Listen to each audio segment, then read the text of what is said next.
алергии. Кои се симптомите, но и како да се заштитат граѓаните од алергиите, разговараме со доктор Нада Ежова. Добар ден за вас, ви благодарам за прифатената покана на Вестина телевизија Нова. Па кои се најчестите симптоми и како граѓаните да откријат на што се алергични? Да, добро утро на сите гледачи. Алергиите се најприсутни во оваа сезонска или пролетната сезона поради присуството на поленовите зрна кои ги имаме во воздухот во над дозволените концентрации. Во оваа сезона на поленски алергии лесно се препознаваат симптомите кај пациентите, некои веќе ги знаат од детството, други сега покасно им се појавуваат. Во прв ред алергиите најчесто се јавуваат на носната слузница, на респираторниот систем, како алергиски ринит, кој се манифестира со затнатост во носот, конгестија, значи со секреција која може да биде која е воденикава во главном, со чешање во носот, со напади на кијање во неколку наврати. И сето тоа е доста лесно препознатливо за лицата кои го имаат овој проблем. Исто така во оваа сезона карактеристични се и алергиите од страна на конјунктивата, на очната конјунктива, кои се манифестираат со солзење на очите, црвенило, чешање, оток на очните капаци. И сите овие симптоми најчесто идат заедно со ринитот и ние велиме еден заеднички ентитет риноконјунктивит. Исто така полените, кои што поленовите зрна се многу алергогени, се многу патогени заради аерозагадувањето, заради ултравиолетовите зраци кои ја променуваат нивната површина и аерозагадувачите како што е озонот, азотниот двеоксид, издувните гасови од сообраќајот, јагленородниот моноксид. Сето тоа влијае на патогеноста, на патогената моќ на поленовите зрна и можеби затоа е една од причините поради која во ваква висока преваленција се поленските алергии не само во светот, туку и кај нас, е и аерозагадувањето. Покрај аерозагадувањето причини може да бидат и генетскиот фактор, понатаму разни вирусни, паразитарни заболувања, особено кај младите и кај децата, кои нема доволна стимулација на имунолошкиот систем и кај нив повеќе преовладува алергиската реакција.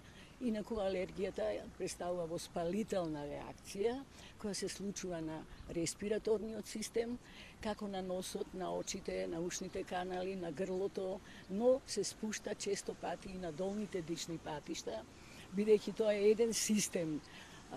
Во овој период, еве денеска времето е врнежливо, дожливо, луѓето кои што имаат алергија, лицата повеќе се жалат на стегање во градите, на недостиг на воздух, на замор и пролонгирани суви кашлици, а тоа се должи на поленот кој за време на дождот се раситнува во микросолски честички кои доаѓаат и до периферните дишни патишта, односно до долните дишни патишта и реагираат со едни астматични реакции.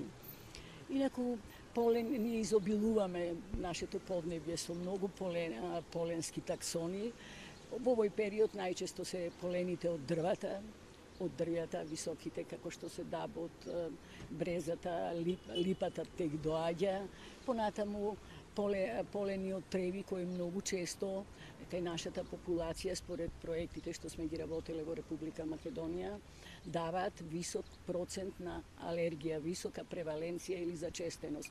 Само за илустрација, еве алергискиот ринит кај нас е застапен кај 23,1% од населението. Алергискиот конјунктивит е кај 12,9%. Алергиската астмата, бронхијалната астма кај 5,5% од населението. Кога кажувам вакви податоци, велам за едни последни податоци се дадени некаде околу 2005 година. Ако велиме дека тогаш биле вака високи овие проценти, сигурно дека денеска идат по нагорна линија и се уште расти зачестеноста на овие алергиски заболувања на респираторниот систем. Да спомнеме дека во овој период Поленот, покрај што ги напаѓа респираторните или дишните патишта, напаѓа и на кожата, како шок или таргет ткиво и често пати во овој период младите и децата поготово имаат и осипи по кожата точно заради поленскиот контакт. Децата играат, трчаат по парковите и имаат контакт, што покасно може да развие и респираторна инфламација, односно тоа е имунолошка антиген-антитело реакција, каде што ние мораме да детектираме дали се работи за алергиска инфламација, а тоа ќе го направиме со помош на методите, параметрите, алерголошките тестови кои секојдневно ги користиме, ги практицираме во секојдневната пракса.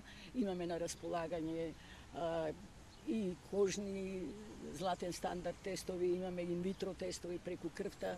Значи, една од причините за зголемување или вака висока преваленција на алергиските болести е и можноста да се докажат. Порано не можело да се детектираат, затоа што личеле како настинка и како така се регистрирале. А како да се каква е превенцијата? Како да се заштитиме од алергиите? Повеќе методи, начини, постапки кои ќе не превенираат ако ги практицираме. Еве се препорачува сега за поленската сезона редовно да се косат тревите. Луѓето кои што веќе покажале алергиска реакција на полен, да не излегуваат во оној период кога поленовите зрна се високо застапени, се високо концентрирани во воздухот, да се следи поленската карта, во светот има изработено поленски карти, и дури и оние семафори кои покажуваат кој полен во кој период најмногу е концентриран на метар кубен воздух, за да може оној што ја има таа алергија да го избегне, да остане во домот тој период или кога ако веќе мора да излези да не оди во зеленило, парковите што има, да носи очила за сонце, домот да се затвора кога полените се многу присутни, колата, возилата исто така да бидат затворени заради тоа што поленот може да навлези преку прозорот и да ги испровоцира алергиите кај луѓето кои што веќе имаат алергија. Така, ви благодарам.